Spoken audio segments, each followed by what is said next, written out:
ഒരൊറ്റ ഭാഷ സംസാരിക്കുന്ന നാട് എന്ന നിലയിലേക്ക് രാജ്യത്തെ ചുരുക്കാൻ ചിലർ കിണഞ്ഞു പരിശ്രമിക്കുമ്പോൾ അതിനെതിരെയുള്ള ചെറുത്തുനിൽപ്പ് കൂടിയായി മാറും അക്ഷരം മ്യൂസിയം എന്ന് മുഖ്യമന്ത്രി പിണറായി വിജയൻ.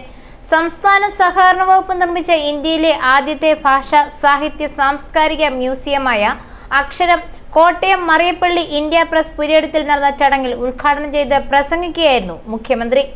മലയാളമടക്കമുള്ള ഭാഷകളെ ഇല്ലാതാക്കി രാജ്യത്തെ ഭാഷാ വൈവിധ്യങ്ങളെ ഇല്ലായ്മ ചെയ്യാനുള്ള ശ്രമങ്ങൾ നടക്കുന്ന ഘട്ടമാണിത്.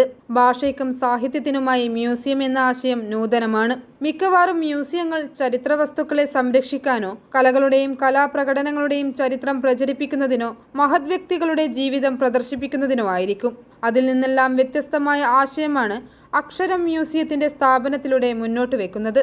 നമ്മുടെ ഭാഷയെയും സംസ്കാരത്തെയും സംരക്ഷിച്ചുകൊണ്ട് വൈവിധ്യങ്ങളെ നിലനിർത്തണമെന്ന സന്ദേശമാണ് ഈ മ്യൂസിയത്തിലൂടെ ലോകത്തിന് പകർന്നു നൽകുന്നത്. 15,000 ചതുരശ്ര അടിയിൽ ഒരുക്കുന്ന മ്യൂസിയം പൂർണ്ണമാകുന്നതോടെ കേരളത്തിന്റെ സാംസ്കാരിക ചരിത്രവും ഭാഷാ ചരിത്രവും സാഹിത്യ ചരിത്രവുമെല്ലാം അടയാളപ്പെടുത്തപ്പെടും.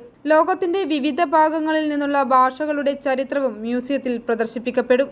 അങ്ങനെ ലോകം തന്നെ ശ്രദ്ധിക്കുന്ന വിജ്ഞാന കേന്ദ്രമായി മ്യൂസിയം മാറുമെന്നും മുഖ്യമന്ത്രി പിണറായി വിജയൻ പറഞ്ഞു. 15,000 ചതുരശ്ര അടിയിൽ ഒരുക്കുന്ന ഈ മ്യൂസിയത്തിൻ്റെ പണി പൂർണ്ണമായി പൂർത്തിയാകുന്നതോടെ കേരളത്തിൻ്റെ സാംസ്കാരിക ചരിത്രവും നമ്മുടെ ഭാഷാ ചരിത്രവും സാഹിത്യ ചരിത്രവുമെല്ലാം ഇതിലടയാളപ്പെടുത്തപ്പെടും.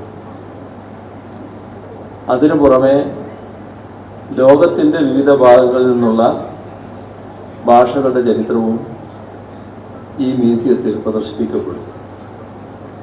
അങ്ങനെ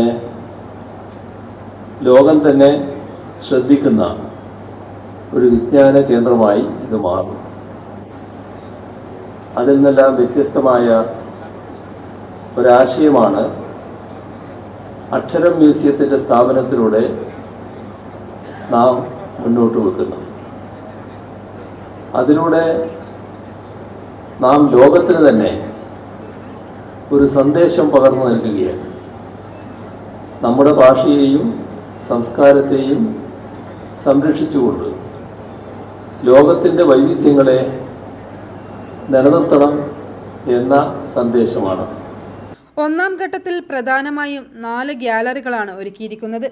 ചടങ്ങിൽ അക്ഷര ടൂറിസം സർക്യൂട്ട് പദ്ധതിയുടെ പ്രഖ്യാപനം ബ്രോഷർ പ്രകാശിപ്പിച്ചുകൊണ്ട് മുഖ്യമന്ത്രി നിർവഹിച്ചു. സഹകരണ വകുപ്പും സാഹിത്യ പ്രവർത്തക സഹകരണ സംഘവും സംയുക്തമായി ഏർപ്പെടുത്തിയ 5ാമത് അക്ഷര പുരസ്കാരം എം മുകുന്ദന് മുഖ്യമന്ത്രി സമർപ്പിച്ചു. തുറമുഖം സഹകരണം ദേവസ്വം വകുപ്പ് മന്ത്രി VN വാസവൻ ചടങ്ങിൽ അധ്യക്ഷത വഹിച്ചു. ബാക്കി 3 ഘട്ടങ്ങൾ കൂടി പൂർത്തിയാകുമ്പോൾ ആഗോളതലത്തിൽ ശ്രദ്ധയാകർഷിക്കുന്ന കേന്ദ്രമായി അക്ഷരം മ്യൂസിയം മാറുമെന്ന് മന്ത്രി VN വാസവൻ അധ്യക്ഷ പ്രസംഗത്തിൽ പറഞ്ഞു. സാഹിത്യ പ്രവർത്തക സഹകരണ സംഘം പ്രസിഡന്റ് അഡ്വക്കേറ്റ് PK ഹരികുമാർ ആമുഖ പ്രഭാഷണം നടത്തി. സഹകരണ സംഘം registrar doctor D Sajith Babu report അവതരിപ്പിച്ചു. സർക്കാർ chief whip doctor N Jayaraj, Thiruvanchoor Radhakrishnan MLA, ജില്ലാ പഞ്ചായത്ത് പ്രസിഡന്റ് KV ബിന്ദു, ജില്ലാ collector John V Samuel, Kottayam നഗരസഭാ അധ്യക്ഷ Binsy Sebastian, T Padmanabhan, MK Sanu, M Mukundan, V Madhusoodanan Nair, Ezhacheri Ramachandran, doctor MR Raghava Warrier, Thomas Jacob, Murukan Kattakada, doctor Richa Negi, Moumita Dhar, Mini Antony, doctor Veena N Madhavan, father George Kudilil, PK Jayachandran, PVK Panayal എന്നിവർ പ്രസംഗിച്ചു. i4 news, Ettumanoor.